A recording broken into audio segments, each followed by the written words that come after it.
జన్మనిచ్చిన నా తల్లిదండ్రులకు, విద్యాబుద్ధులు చెప్పి మీ ముందు మాట్లాడగలిగే స్తోమతను నాకు కలిగజేసిన మా గురువులందరికీ నమస్కారాలు తెలియజేసుకుంటూ, ఈరోజు భాష్యం విద్యా సంస్థలలో చదువుతూ ఏదో ఒకటి సాధించాలి, దేశానికి ఉపయోగపడే ఒక ఉత్తమ పౌరుడిగా తయారవ్వాలన్న తపనతో ఉన్న మిమ్మల్ని అందరినీ చూస్తుంటే ఈ దేశానికి ఒక అద్భుతమైన భవిష్యత్తు ఉంది అని మా గురువు గారు డాక్టర్ ఏపీజే అబ్దుల్ కలాం గారు చెప్పేవారు. వారు కలలు గన్న 20వ సంవత్సరంలోని భారతదేశం ఖచ్చితంగా సాక్షాత్కారం అవుతుందన్న ఒక అభిప్రాయం నాకు మిమ్మల్ని అంతా చూశాక కలుగుతుంది.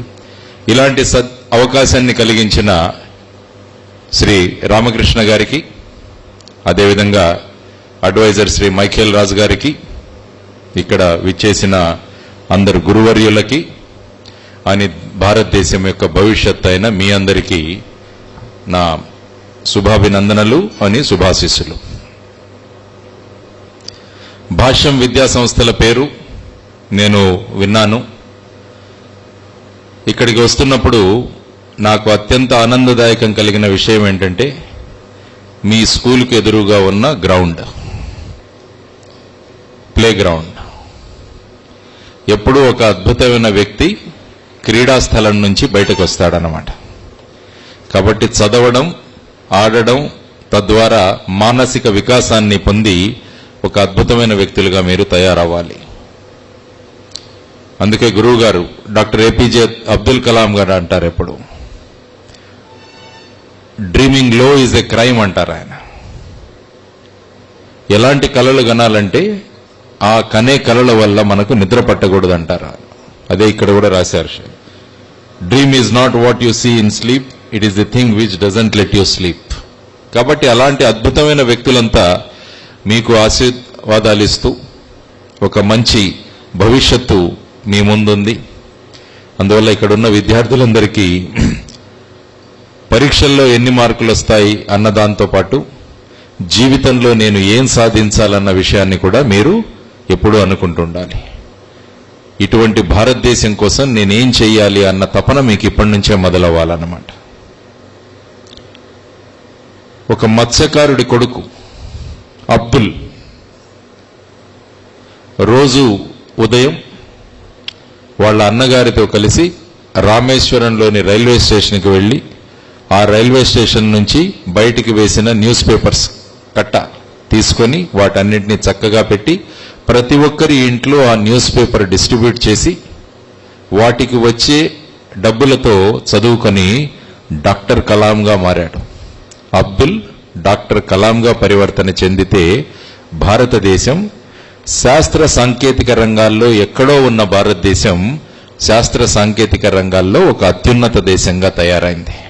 అబ్దుల్ ఎప్పుడైతే డాక్టర్ కలాం అయ్యాడో భారతదేశం ఒక అద్భుతమైన శాస్త్ర సాంకేతిక రంగాల్లో అద్భుతమైన దేశంగా వెలుగొంది. అంటే దీనివల్ల మనం తెలుసుకోవాల్సింది ఏంటంటే, ఎప్పుడైతే మనిషి పరివర్తన చెందుతాడో దేశానికి పరివర్తన వస్తుంది. When an individual transforms, the nation is going to transform. అందువల్ల దేశం మారాలి అంటే, దేశంలో ట్రాన్స్ఫర్మేషన్ రావాలి అంటే మనలో ట్రాన్స్ఫర్మేషన్ రావడం అవసరం. నేను మారుతాను, తద్వారా సమాజాన్ని మారుస్తాను, సమాజం మారి దేశాన్ని మారుస్తుందన్న భావనలు మనకి ఇప్పటి నుంచే పెంపొందించుకోవడం చాలా ముఖ్యం. అందువల్ల ప్రతి ఒక్కరికి ఒక విజన్ ఉండడం ఆవశ్యకం. నేను రేపు ఐఐటిలో ర్యాంకు సంపాదిస్తాను, అది కొంతవరకు. ఐఐటి ర్యాంకు సంపాదించిన తర్వాత దేశానికి ఏ విధంగా నేను ఉపయోగపడబోతున్నాను అన్నది మీరు.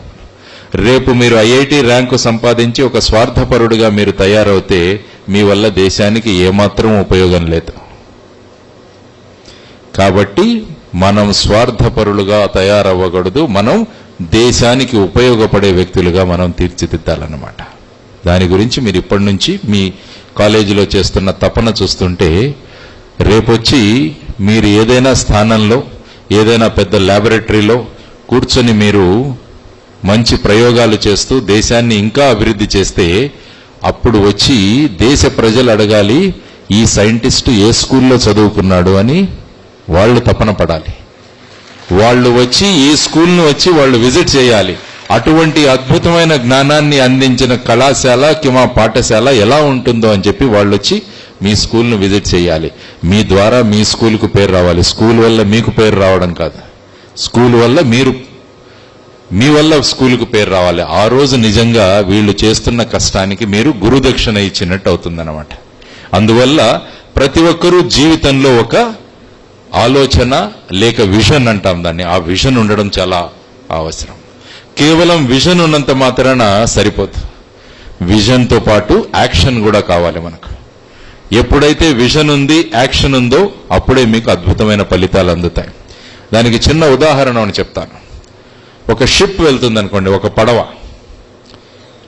కానీ ఆ పడవలో కంపాస్ లేదు. కంపాస్ వల్ల ఏమవుతుంది, మనకు డైరెక్షన్ తెలుస్తుంది, ఏ దిశగా వెళ్లాలో మీకు తెలుస్తుంది. ఆ షిప్ వెళ్ళిపోతుంది కానీ కంపాస్ లేదు. వాడికి ఏముందంటే యాక్షన్ ఉంది కానీ విజన్ లేదు. అందువల్ల వాడికి ఏం మిగులుతుందంటే కన్ఫ్యూషన్ మిగులుతుంది. He will be totally confuse. సముద్రంలో వెళ్ళిపోతున్నాడంతే, విజన్ లేదు, అది చూపించడానికి కంపాస్ లేదు. ఇంకొక వ్యక్తి, వాడికి విజన్ ఉంది, బ్రహ్మాండమైన కంపాస్ ఫిట్ చేసుకున్నాడు షిప్లో, కానీ వాడు షిప్ని తీసుకెళ్ళట్లేదు, అక్కడే తీరంలోనే పెట్టి అక్కడే వాడు చూస్తూ ఉన్నాడు అన్నమాట. దానివల్ల ఏమవుతుంది, vision when there is no action there is nothing, there is no any final result. కాబట్టి మనకు కావాల్సింది ఏంటంటే విజన్తో పాటు యాక్షన్ కూడా ఉండాలి. మీకు ఒక విజన్ ఉంది, దానికి ఒక యాక్షన్, ఈ రెండింటినీ కలిపినప్పుడు దట్ లీడ్స్ టు ట్రాన్స్ఫర్మేషన్. ఏదైతే మార్పు మనం కావాలనుకుంటున్నామో దేశంలో, ఆ మార్పు వీలవుతుంది. అందువల్ల మీ విజన్, ఇప్పటికి మీ విజన్ ఈ పరీక్షల్లో అద్భుతమైన మార్కులతో రావడం, దానికి కావాల్సిన యాక్షన్ మీరు చేస్తున్నారు. ఈ రెండు కలిసి మీలో మార్పును తీసుకురావాలి, అప్పుడే దేశం మారుతుంది. అందువల్ల ఇక్కడున్న విద్యార్థినులందరికీ నేను చేస్తున్న విజ్ఞప్తి ఏంటంటే, let us have short term goal and long term goal. Short term goal మీ పరీక్షల్లో మీరు సాధించాల్సిన ప్రగతి, లాంగ్ టర్మ్ గోల్ మీ ద్వారా దేశం ఏ విధంగా ఉపయోగపడబోతుందన్నది ఆలోచించాలి. దానికి ఒక చిన్న ఉదాహరణ చెప్తాను. కొన్ని రోజుల క్రితం నేను రాజమండ్రి వెళ్ళాను. ఒక సైన్స్ ఎగ్జిబిషన్ జరుగుతుంది అక్కడ. ఆ సైన్స్ ఎగ్జిబిషన్లో ప్రకాశం జిల్లాలోంచి ఒక పేద కుటుంబంలోంచి గుడిసెలో నివసిస్తున్న ఒక అబ్బాయి వచ్చాడు. వాడు ఒక సైన్స్ ఎగ్జిబిట్ పెట్టాడు అక్కడ. నేను అడిగాను, నువ్వు ఎలా చేసావురా ఇది అంటే, మా స్కూల్లో ఒక ధనవంతుడైన విద్యార్థి ఉన్నాడు సార్, వాడొచ్చి రోజు మాకు చెప్పేవాడు, నేను రోజు ఉదయం వస్తూ వేడి నీళ్లతో స్నానం చేసి వస్తాను అన్నాడు. నీ దగ్గర డబ్బులు లేవు కాబట్టి నువ్వు చేయలేవు అని నన్ను గేలి చేశాడన్నాడు. వాడి మనిషిలో ఒక నిర్ణయం తీసుకున్నాడు, నేనెందుకు చేయకూడదు అని చెప్పి. ఆ రోజే సైన్స్లో వాళ్ళకు పాఠాలు ఏం చెప్పారంటే, సూర్యరశ్మిలో సౌర్యశక్తిలో అద్భుతమైన శక్తి ఉంది. ఈ సూర్యరశ్మిని వాడుకొని మనం వస్తువులను వేడి చేసుకోవచ్చు, విద్యుత్ శక్తిని మనము ప్రొడ్యూస్ చేయొచ్చు, ఎలక్ట్రిసిటీని డెవలప్ చేయొచ్చు. అలాంటి విషయాలు వాళ్ళ మాస్టర్ చెప్పాడు. ఓకే, అది నేర్చుకున్న తర్వాత వాడానికి ఇచ్చింది. నా దగ్గర డబ్బులు లేవు, నేను గ్యాస్ సిలిండర్ కొనుక్కోలేను, నేను వెళ్ళి కర్రలు కొనుక్కోలేను, కానీ ఫ్రీగా నాకు సూర్యుడి నుంచి అద్భుతమైన శక్తి వస్తుంది. ఈ శక్తి వాడి నేను రోజు వేడి నీళ్లతో స్నానం చేయాలని వాడు నిర్ణయించుకొని వాళ్ళ ఊరికి వెళ్ళి కొంతమందిని కనుక్కొని ఒక 10 భూతద్దాలు కొనుక్కున్నాడు. వాడు మ్యాగ్నిఫైయింగ్ గ్లాసెస్ కొని ఒక చిన్న వెదురుబద్ద కొనుక్కున్నాడు. కొని ఆ వెదురుబద్దకి ఇటువైపు 5 భూతద్దాలు కొట్టేశాడు. వాటికి టేప్ పెట్టేసి వాటిని ఫిక్స్ చేశాడు. తర్వాత వాళ్ళ ఊర్లో షాప్లోకి వెళ్ళి షాప్ కీపర్ని, నాకు ఒక చిన్న ఆయిల్ టిన్ ఇవ్వండి అని అడిగాడు. సో ఆయిల్ టిన్ ఇచ్చిన తర్వాత దాన్ని నీట్గా క్లీన్ చేసుకుని దాని మీద బ్లాక్ పెయింట్ కొట్టించుకున్నాడు అక్కడ. ఆ తర్వాత ఒక వర్క్షాప్కి వెళ్ళి కాపర్ ట్యూబ్ తీసుకున్నాడు. కాపర్ ట్యూబ్ని తీసుకుని దాన్ని మెలికలు చేస్తూ ఒక కాపర్ ట్యూబ్ తయారు చేసి ఆ టిన్కి చిన్న హోల్ పెట్టేసి ఆ కాపర్ ట్యూబ్ దాన్ని కనెక్ట్ చేసి ఒక ట్యాప్ అరేంజ్ చేశాడు. దానికి చేసి ఆ డబ్బాను తీసుకెళ్లి వాళ్ళ ఇంటి గోడ మీద పెట్టి ఆ కాపర్ ట్యూబ్కి ఎదురుగా ఈ వెదురు బద్దను పెట్టి దాన్ని తిప్పడం మొదలుపెట్టాడు సూర్యరశ్మి దిశగా. మంచి పొజిషన్లో వచ్చిన తర్వాత ఈ 10 భూతద్దాల నుంచి, ఈ మ్యాగ్నిఫైయింగ్ గ్లాసెస్ నుంచి సూర్యరశ్మి వచ్చి ఆ కాపర్ ట్యూబ్ మీద పడడం మొదలైంది అనమాట. భూతద్దం చూసింటారు మీరు ఎప్పుడైనా. భూతద్దాన్ని ఇలా కాన్సన్ట్రేట్ చేస్తే మనకి ఇక్కడ ఇదవుతుంది, లేదంటే పేపర్ని కూడా కలుస్తుంటాం మనం అప్పుడప్పుడు భూతద్దంతో. ఆ కాన్సెప్ట్ తీసుకుని వాడ టిన్లో నీళ్ళు వేసాడు. వేసి చిన్నగా ఆ ట్యాప్ని తిప్పాడు. తిప్పి ఆ ట్యూబ్ నుంచి నీళ్లు వస్తూ వస్తూ ఈ సూర్యరశ్మితో వేడెక్కిన కాపర్ ట్యూబ్లోకి వెళ్ళి ఆ కిందకి వచ్చేసరికి వాడికి బకెట్ నుంచి ఆ వేడి నీళ్ళు వచ్చాయి. ఆ రోజు ఆ వేడి నీళ్ళు వెళ్ళి తాసుకుని వాడితో చెప్పాడు, నేను కూడా ఈరోజు వేడి నీళ్లతో స్నానం చేశాను అని చెప్పాడు అన్నమాట. ఇది మనకు కావాల్సింది. చదివిన జ్ఞానాన్ని మన రోజు ఉపయోగపడే విషయంలోకి మార్చుకోవడం, దీన్నే జ్ఞానం అంటారు. లేకుంటే సూర్యరశ్మిలో అద్భుతమైన శక్తి ఉండును, దాని ద్వారా వస్తువులను వేడి చేయవచ్చును, దాని ద్వారా ఎలక్ట్రిసిటీ ప్రొడ్యూస్ చేయవచ్చును, ఇవన్నీ మీకు పరీక్షలో ఇస్తే ఆన్సర్ రాస్తారు. దానికి మీకు 5కు 5 మార్కులు పడతాయి. కానీ వీడు జీవితంలో 5కు 5 మార్కులు తెచ్చుకున్నాడు అన్నమాట. మనకు కావాల్సినది మనము నేర్చుకున్న విషయాలలో వాటిని జీవితంలో ఎలా తర్జుమా చేస్తాం, జీవితంలో వాటిని ఎలా తీసుకురాగలవన్న తపన మీ అందరిలో ఉండాలన్నమాట. This is called scientific temper అంటాం మనం, సైంటిఫిక్ విజన్. నేను చదువుతున్న విషయాన్ని జ్ఞానంగా నేను ఎలా మార్చుకోగలనని మీలో తపన ఉండాలి. దానికి కావాల్సిన సమయాన్ని అద్భుతంగా వెచ్చించాలి. మహానుభావులు చేసిన ప్రయోగాలన్నింటినీ మనం చదవాలి. అటువంటి తపనతో మీరు గనక బయటికి వస్తే రేపు మీరు ఎక్కడ ఏ పొజిషన్లో ఉన్నా కూడా సమాజం గురించి, నేను చదువుకున్న విషయాలు సమాజానికి ఎలా ఉపయోగపడతాయి అన్న విషయాల గురించి మీరంతా అద్భుతంగా ఆలోచించగలరు. అదేవిధంగా ఈ చదువు వల్ల మనలో అద్భుతమైన క్వాలిటీస్ పెరగాలి. క్వాలిటీస్, లక్షణాలు. మనం స్వార్థపరులం కాకూడదని చెప్పాను నేను. దానికి కూడా ఒక చిన్న కథ చెప్తాను. ఒక చిన్న అమ్మాయి ఉండేది. ఆ అమ్మాయి పేరు సింధు. 3వ తరగతిలో చదువుతుంది. ఆ అమ్మాయి ఒకరోజు వచ్చి ఇంట్లో అన్నం తినడానికి కూర్చుంది. వాళ్ళ నాన్నగారు అమ్మగారు అమ్మాయిని అడిగారు, ఏమ్మా ఎందుకు తినట్లేదంటే, నాకు మీరు ఒక ప్రామిస్ ఇస్తేనే నేను అన్నం తింటాను అనింది. వాళ్ళు అనుకున్నారు ఏదో అడుగుతుంది, ఇక్కడికి తీసుకెళ్ళండి, ఆ షాపుకి తీసుకెళ్ళండి, లేకుంటే కొన్ని చాక్లెట్స్ కొనివ్వండి, ఐస్ క్రీమ్ కొనివ్వండి, అలాంటివి అడుగుతుంది. ఓకే అమ్మా నువ్వేమంటే మేము ఒప్పుకుంటామన్నారు. అప్పుడు ఆ అమ్మాయి చాలా ఆనందపడి భోంచేసిన తర్వాత అడిగింది, ఇప్పుడు అడగనా అని. ఓకే అడుగు అన్నారు. ఆ అమ్మాయి ఏమైందంటే, నన్ను వెంటనే ఒక సెలూన్కి తీసుకెళ్లి నా గుండు కొట్టించేసేయండి అనింది అమ్మాయి. వాళ్ళ నాన్న అమ్మలు ఆశ్చర్యపోయారు. ఇంత అద్భుతమైన ఇది ఉన్నాయి అమ్మాయికి, కురులున్నాయి, వెంట్రుకలున్నాయి, ఇవన్నీ తీసేయమంటుంది. చెప్పారు, అమ్మ నువ్వు రేపు గుండు చేయించుకుని వెళ్తే మీ స్కూల్లో అంతా ఏడిపిస్తారు నిన్ను, వద్దు అని. లేదు, మీరు నాకు మాట ఇచ్చారు, చేయాల్సిందే. చెప్పి ఎంతకు వినకుంటే ఆ అమ్మాయిని తీసుకువెళ్ళి వాళ్ళు గుండు చేయించుకొని వచ్చేశారు. మరుసటి రోజు వాళ్ళ నాన్నకు అనిపించింది, ఈ అమ్మాయిని రేపు మనం స్కూలుకు తీసుకెళ్తే అందరూ గేలి చేస్తారు, ఇమ్మీడియట్ గా వచ్చేస్తుందని వాళ్ళ నాన్న కూడా అమ్మాయితో పాటు స్కూల్కి వెళ్తాడు. స్కూల్ గేట్ దగ్గర నిలబడి అప్పటే ఇంకొక వెహికల్లోంచి ఒక అబ్బాయి దిగాడు. వాడు కూడా గుండుతోనే ఉన్నాడు. వాళ్ళ నాన్న అనుకున్నారు, ఈరోజు వీళ్ళ క్లాస్ అంతా కూడా ఏంటి గుండు చేయించుకొని రావాలనుకున్నారా అనుకున్నారు. అప్పుడు ఈ అబ్బాయి ఈ అమ్మాయి ఇద్దరు కలిసి స్కూల్లోకి వెళ్ళిపోయారు. అప్పుడు ఆ అబ్బాయి వాళ్ళ అమ్మ అక్కడికి వచ్చి వీళ్ళ నాన్నగారితో అనింది, మీ అమ్మాయికి ఎంత సంస్కారం అండి అనింది. వాళ్ళ నాన్నకు అర్థం కాలేదు, ఏంటి సంస్కారం అంటే. ఆ అమ్మ చెప్తుంది అప్పుడు ఆ తండ్రికి, ఆ వెళ్తున్నాడు చూసారా అబ్బాయి, వాడు మా అబ్బాయి. వాడికి చిన్నతనంలోనే బ్లడ్ క్యాన్సర్ వచ్చింది. Blood cancer. దాంతో ఆ పిల్లవాడికి కీమోథెరపీ ట్రీట్మెంట్ ఇచ్చారు. ఆ కీమో ట్రీట్మెంట్ వల్ల, ఆ రేడియేషన్ వల్ల ఈ పిల్లవాడికి జుట్టంతా ఊడిపోయింది. దాంతో గుండుగా తయారయ్యాడు. దాంతో పిల్లలంతా గేలి చేయడం మొదలుపెట్టారు, గుండు గుండు గుండు అని. దాంతో పిల్లవాడు స్కూల్ మానేశాడు. నిన్న మీ అమ్మాయి మా ఇంటికి వచ్చింది. వచ్చి వీడితో మాట్లాడుతూ, నువ్వెందుకు స్కూలుకు రావట్లేదంటే ఈ బాబు చెప్పాడనమాట ఇలాగని.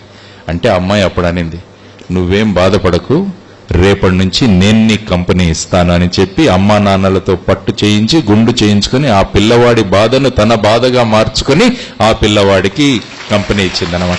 ఇటువంటి లక్షణాలు మనలో కావాలి.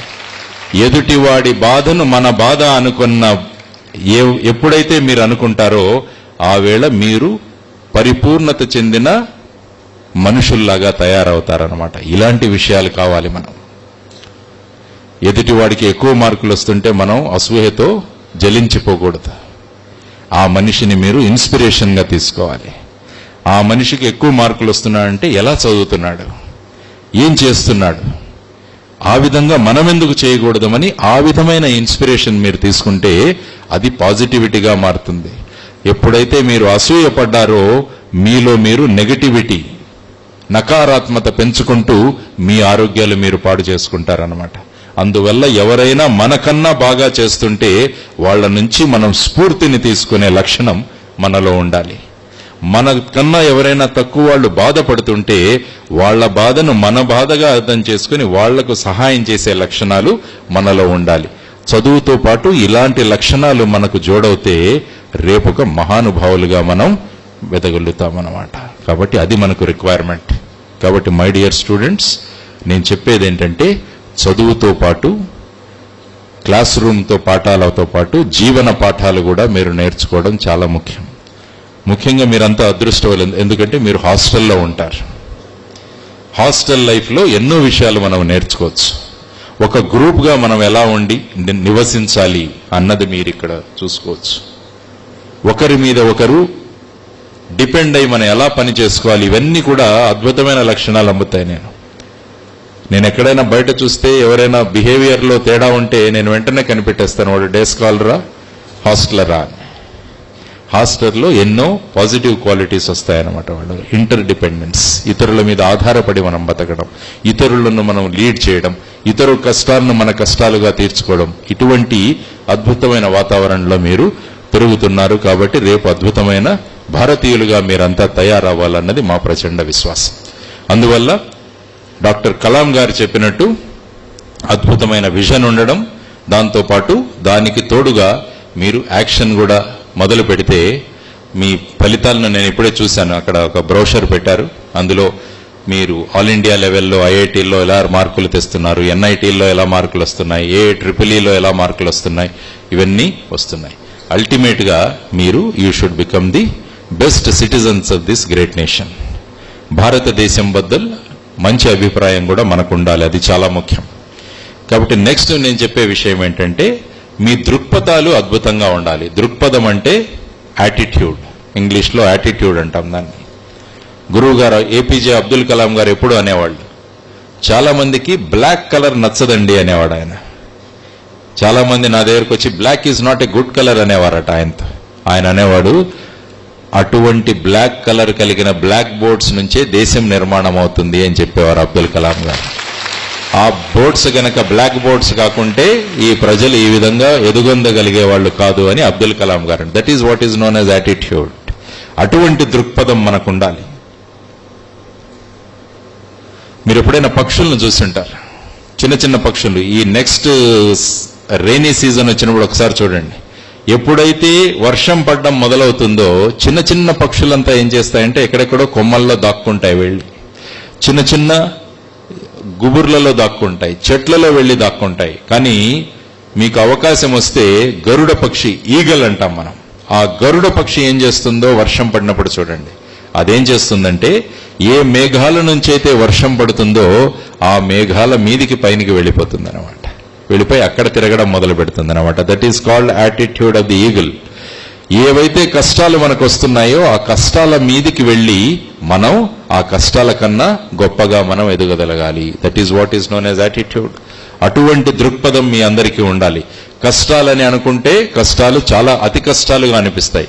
ఈ కష్టాలు ఏమీ కావు, నేను ఎదుర్కోగలను అని మీరు గనక ఆత్మశక్తితో గనక పోరాడితే అద్భుతమైన శక్తులు మీలో వస్తాయన్నమాట. అదేవిధంగా క్రమశిక్షణ చాలా ముఖ్యం. డిసిప్లిన్, ఇది చాలా ముఖ్యం. ఏ మనిషికైతే డిసిప్లిన్ లేదో ఆ మనిషి సక్రమమైన జీవితాన్ని గడపలేడనమాట. అందువల్ల మనకు తరువాత కావాల్సిన అద్భుతమైన విషయం డిసిప్లిన్, క్రమశిక్షణ. ఈ కాలేజీలో మీకు అత్యంత క్రమశిక్షణ, ఈ విధంగా కూర్చున్న విద్యార్థులను చూడడం నాకు అవకాశం తక్కువగానే దొరుకుతుంది. దీన్ని బట్టే తెలుస్తుంది నాకు ఇక్కడ ఉన్న క్రమశిక్షణ ఎలాంటిదో అన్నది. ఎందుకంటే మేము కూడా నేషనల్ పోలీస్ అకాడమీలో ట్రైనింగ్ పొందుతున్నప్పుడు ఉదయం 4 గంటలకంతా లేపేసేవాళ్ళు మమ్మల్ని. లేపించి జాగింగ్ అని అదేని అన్ని తీసుకుని వెళ్ళి ఫైరింగ్ అన్ని ప్రాక్టీసెస్ జరిగేవి. చాలా మంది ఇంత కష్టమైన ట్రైనింగ్ అవసరమా ఇలా అని చాలా మంది కామెంట్స్ చేసేవాళ్ళు. కానీ అందరూ కూడా ఇప్పుడు అలా మనల్ని ట్రైనింగ్ చేయనివ్వకుంటే, అలా ట్రైనింగ్ మనకి ఇవ్వకుంటే మనం జీవితాల్లో ఈ విధంగా విజయాలు సాధించే వాళ్ళం కాదు అని ప్రతి ఒక్కరూ ఇప్పుడు చెప్తారు.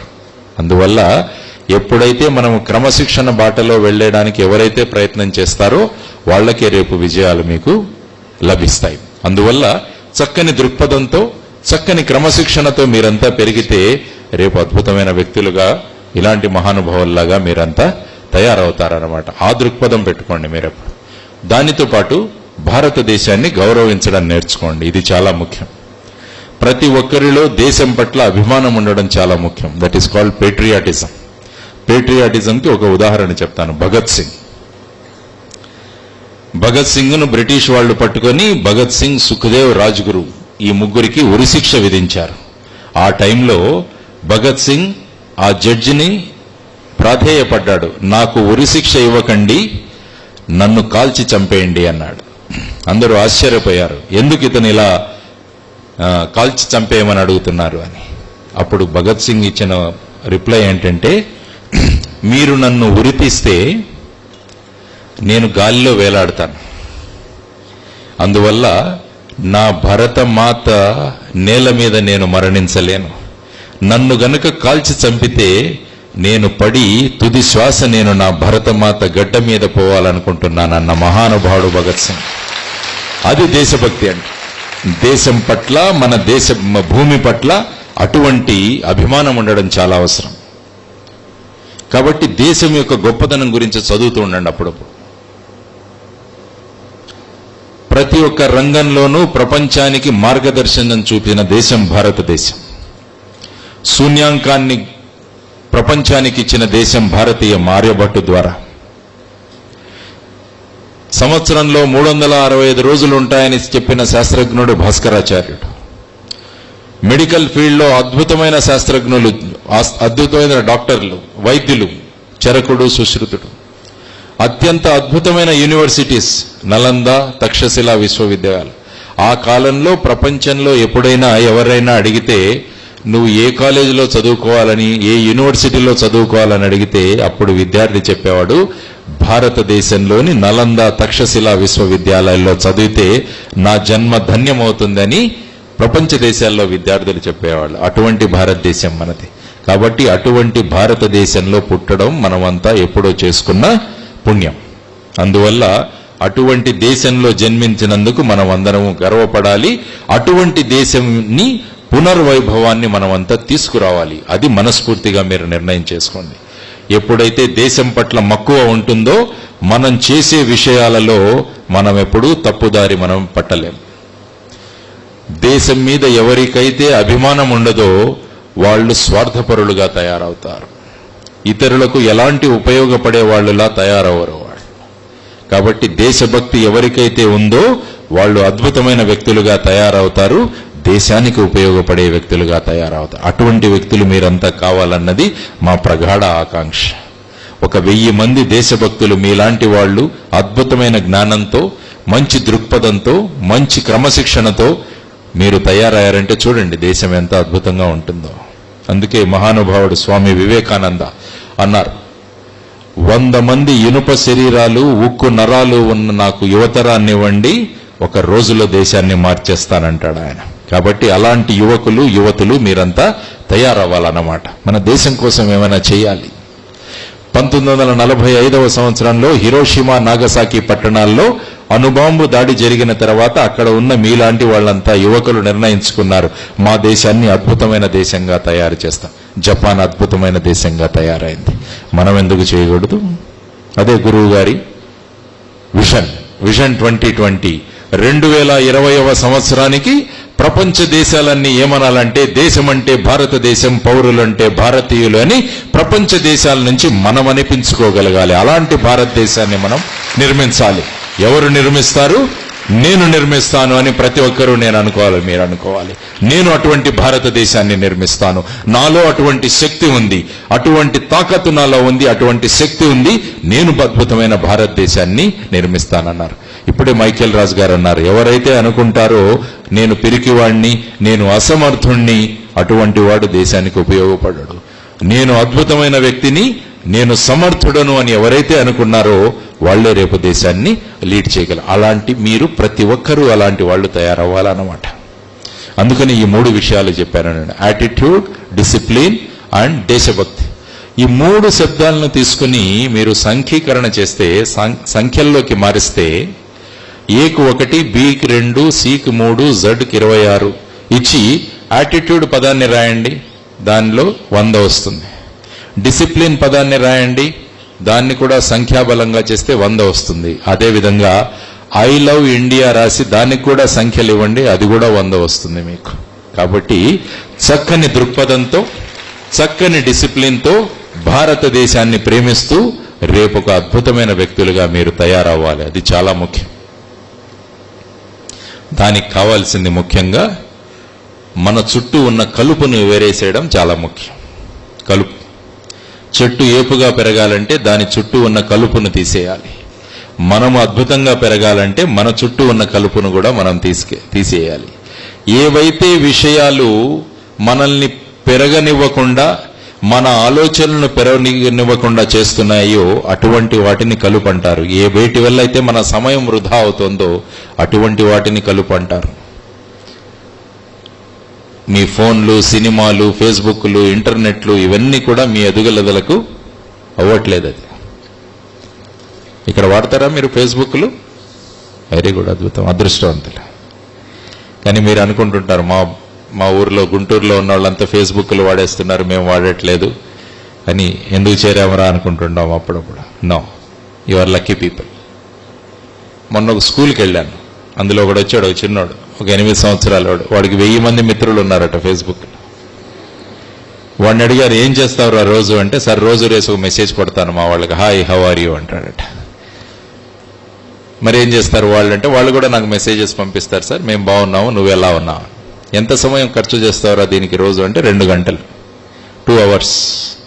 వాడికి పిలిచి చెప్పాను, నేను ఒక మెసేజ్ ఇస్తాను, ఆ మెసేజ్ మీ వాళ్ళందరికీ ఇచ్చేయమన్నాడు. ఓకే సార్ అన్నాడు. వాడికి మెసేజ్ చెప్పాను, my dear 1000 friends on Facebook, మా స్కూల్లో ఫీజులు విపరీతంగా పెంచేశారు, మా నాన్న దగ్గర డబ్బులు లేవు, కాబట్టి మీరంతా కూడా ఒక 50 రూపాయలు నా ఈ అకౌంట్ నెంబర్లో వేయండి అని నీ అకౌంట్ నెంబర్ పంపించేరా అన్నాను. పంపించాడు వాడు సిన్సియర్గా. మరుసటి రోజు నిరాశగా వచ్చాడు నా దగ్గరికి. ఏరా ఇలాగున్నావు అంటే, నిన్న మీ 1000 మంది మిత్రులు ఫేస్బుక్ అన్నావు కదా, మరి ఏమైంది అడిగితే, సార్ ఒక్కడు కూడా రిప్లై ఇవ్వలేదు సార్ అన్నాడు అనమాట. అలా ఉంటారా నీ ఫేస్బుక్ మిత్రులు? వాళ్ళ కోసం నువ్వు రోజుకు 2 గంటల సమయం వేస్ట్ చేసుకుంటున్నావు. ఆ 2 గంటల్లో నువ్వు అద్భుతమైన ఒక చిన్న పుస్తకం చదువు అంటే సంవత్సరంలో 365 పుస్తకాలు చదివినవాడు అవుతావు. నీ 10 సంవత్సరాల స్కూలింగ్లో 3650 పుస్తకాలు చదివినవాడు అవుతాను. నువ్వు వెళ్తుంటే అందరూ నిన్ను లైబ్రరీ, ఎన్సైక్లోపీడియా అలా పిలుస్తారు నిన్ను. అలాంటి జీవనం గురించి మనం ఆలోచించాలన్నమాట. So don't get into this. నేను ఎప్పుడు చెప్తాను మీ అందరికీ, మీ ఫేస్ ఎక్కడైనా బుక్లో ప్రింట్ అయ్యేదానికి మీరు ప్రయత్నించండి అంటాను. Try to get your face printed in some book. మనం ఫేస్బుక్లో మన ఫోటో అప్లోడ్ చేయడం గొప్ప కాదు. ఏముంది, నా ఫోటో తీసుకుని ఈరోజు క్లిక్ అంటే కంప్యూటర్ అదేంటో దానికి ఏం తెలియదు, క్లిక్ అప్లోడ్ చేసేస్తుంది. దానివల్ల ఏం ఉపయోగం? రేపు అదే నా ఫేస్ కనుక ఒక పుస్తకంలో ఉండి అది అందరూ చదువుతుంటే ఎంత అద్భుతంగా ఉంటుంది చూడండి. అటువంటి ఫేసెస్ కావాలి మనకు. రేపు పుస్తకాల్లో ప్రింట్ అయ్యే ఫేసెస్ మనకు కావాలి దేశానికి. మీ 1000 మంది ఫేసెస్ రేపు పుస్తకాల్లో పడితే ఎంత అద్భుతంగా ఉంటుంది చూడండి. దట్ బికమ్స్ ఒక reference book in the library. ఆ రెఫరెన్స్ బుక్ ఎంతో మంది చదువుతుంటారు, ఎలా చేశారు అన్నది. కాబట్టి మీ సమయాన్ని అద్భుతంగా మీరు వాడుకుంటున్నారు. దాన్ని బట్టి ఏ విధమైన అసంతృప్తి మీరు పొందకండి. You are utilising your time very well. ఎందుకంటే ఏ సమయంలో చేయాల్సింది ఆ సమయంలో చేయాలి. చాగంటి కోటేశ్వరరావు గారు అంటుంటారు, ఇదంతా నిషిద్ధ కర్మ అంటారు ఆయన. ఏ సమయంలో ఏది చేయకూడదో దాన్ని నిషిద్ధ కర్మ అంటారు ఆయన. అటువంటి పనులు మనం చేస్తే మనం జీవితంలో పైకి రాలేము. కాబట్టి let us not waste our time. Technology కూడా ఎంత కావాలో అంతే వాడుకోవాలని చెప్తాను. Technology is like a salt. Technology ఉప్పు లాంటిది. అన్నంలో ఉప్పు ఎక్కువైతే ఆ అన్నం రుచి బాగుండదు. అదేవిధంగా ఎక్కువ టెక్నాలజీ అయిపోయినా కూడా మనిషి జీవితం బాగుండదు. It is totally confusion. So don't get in to that. Use technology as salt because this is the age where you have to concentrate on your personal growth, your growth in the knowledge, your growth as an individual. ఈ మూడిటి విషయాల మీద మీరు concentrate చేసి ఏ విధంగా ఈ కళాశాల ప్రాంగణంలో ఈ విషయాలన్నీ మీకు నేర్పిస్తున్నారో ఆ విధంగా మీరు అద్భుతమైన వ్యక్తులుగా తయారవుతారన్నది నా ఆకాంక్ష. మన జీవితంలో 3 ధ్యేయాలు ఉండాలి. ఇప్పుడు మొదటి ధ్యేయం, ఏదో ఒక రోజు మా తల్లిదండ్రులు మమ్మల్ని దగ్గరకు తీసుకొని భుజం తట్టి శభాష్ అమ్మా మన ఇంటి పేరు నిలబెట్టావని మీ అమ్మా నాన్నలతో అనిపించగలగాలి మీరు. That should be your number 1 goal. ఆ రోజు కోసం అమ్మా నాన్నలు ఎదురు చూస్తున్నారు మన దగ్గర నుంచి. మా పిల్లవాళ్ళు ఎంత అద్భుతమైన ఫలితాలు సాధిస్తారో చూద్దాం. ఒక వ్యక్తిగా ఎలా ఎదగబోతున్నారో చూద్దాం. Sachin Tendulkar 10th class fail అయ్యాడు. కానీ ఇప్పుడు 10th క్లాస్ వాళ్ళకు సచిన్ తెందూల్కర్ ఒక పాఠం. 10th క్లాస్ వాళ్ళంతా సచిన్ తెందూల్కర్ గురించి చదువుతున్నారు, ఒక పాఠం. He might have failed in the examination, but తను ఎంచుకున్న ఏదైతే ఫీల్డ్ ఉందో ఆ ఫీల్డ్లో 100% ఇచ్చి ఆ ఫీల్డ్లో he has reached. Now he is Bharat Ratna Sachin Tendulkar.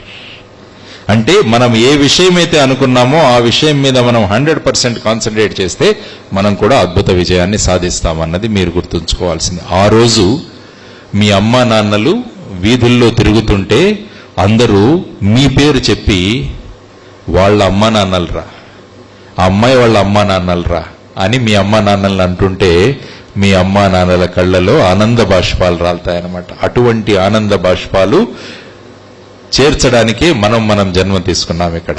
Take it as a mission. ఒక తపస్సులాగా మనం పని చేయాలన్నమాట. అప్పుడు చేసినప్పుడే మనం అమ్మా నాన్నల పేరు నిలబెట్టిన వాళ్ళు అవుతాం. మన కుటుంబ పేరు, మన రాజ్యం పేరు, మన దేశం పేరు నిలబెట్టిన వాళ్ళం అవుతాం అన్నమాట. అటువంటి దానికోసం ఇష్టపడి కష్టపడితే అద్భుతంగా మనం ఫలితాన్ని సాధించవచ్చు. నెంబర్ 2 గోల్, రెండవ గోల్, రేపు మీరంతా ఒకరోజు కొన్ని సంవత్సరాల తర్వాత మీలో ప్రతి ఒక్కరూ వచ్చి ఆ కుర్చీలో చీఫ్ గెస్ట్గా కూర్చోగలగాలి ఇక్కడ. That should be your number 2 goal. ఒకానొక రోజు నేను గుంటూరు దగ్గర ఉన్న భాష్యం స్కూల్లో స్టేజ్ మీద ఎక్కి చీఫ్ గెస్ట్గా నేను కూర్చొని అప్పుడు చదువుతున్న విద్యార్థులందరికీ నేను మార్గదర్శనం చేస్తానని మీరందరూ రాసేసుకోండి ఈరోజు. రైట్. మీరు ఎప్పుడు వస్తున్నారో మీరే డిసైడ్ చేసుకోండి డేట్. అందరినీ పిలుస్తారా? అందరినీ పిలవాలి. రామకృష్ణ గారు రెడీగా ఉన్నారు మిమ్మల్ని అందరినీ పిలవడానికి చీఫ్ గెస్ట్గా. 1000 మంది రోజు చీఫ్ గెస్ట్గా మీరు ఒక్కొక్కరు వస్తే రోజుకు ఆయన 3 ప్రోగ్రాములు ఇక్కడ పెట్టడానికి రెడీగా ఉన్నారు. Is very happy. ఈ స్టేజ్ అలా పర్మనెంట్గా వేసేసి ఉంటారనమాట. మీరు రోజు ఒక్కొక్కరు, ఉదయం ఒకరు, మధ్యాహ్నం ఒకరు, సాయంత్రం ఒకరు చీఫ్ గెస్ట్గా వస్తుంటే ఎంత అద్భుతంగా ఉంటుంది చూడండి. దేశం ఎంత అద్భుతంగా ఫీల్ అవుతుందో చూడండి. అటువంటి వాళ్ళు, that is should be your number 2 target. Number 3 target in your life. ఇప్పుడు ఎవరో ఒక టాప్ క్రికెటర్నో ఎవరినో తీసుకొస్తాను ఇక్కడ. సాహిత్యంలో అద్భుతంగా చేసిన వ్యక్తినో ఏదో ఒక వ్యక్తిని ఇక్కడికి తీసుకొస్తాను నేను. తీసుకొస్తే మీరంతా అతని దగ్గర ఆటోగ్రాఫ్లు తీసుకోవడానికి వెళ్ళిపోతారు.